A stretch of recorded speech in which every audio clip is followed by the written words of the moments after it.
Albert Purcell is a beef and tillage farmer from Neenah, County Tipperary, who, like many farmers, has struggled to make good quality silage on his farm. When Bill Ryan from Agritech met Albert, he identified some of the problems he was having with his silage.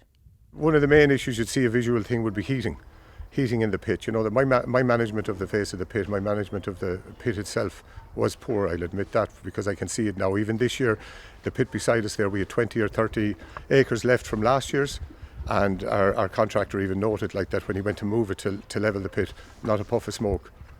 The first time I visited the farm, when we looked at the pit of silage, what we found was that the pit face was basically unstable. First, there was a little bit of secondary heating, so that was burning energy and was becoming slightly less palatable for the cattle to eat. And the second thing was that just the quality of silage was a little bit below what you've expected. And the rough rule of thumb we work off is that for every 3 DMD of silage quality, it's equivalent to a kilo of ration in animal performance. Bill outlines some good farming practices that Albert has implemented to improve his silage quality. A lot of the pastures contained old grasses which had a higher stem to leaf ratio.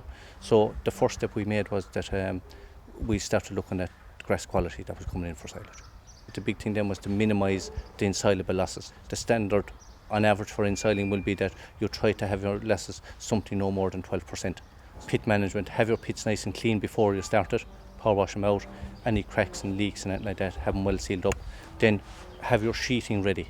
Let your sheets down over the walls of the pit and then fill in your layers of silage nice and slowly into the pit, no more than 20 centimetres ideally, and keep your chopping fairly right.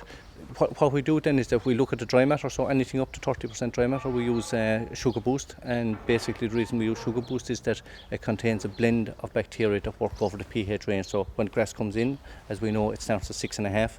If you don't put any additive on it, it takes 3 weeks for that to come down to a stable pH of 4. And we're looking for a high level of lactic acid.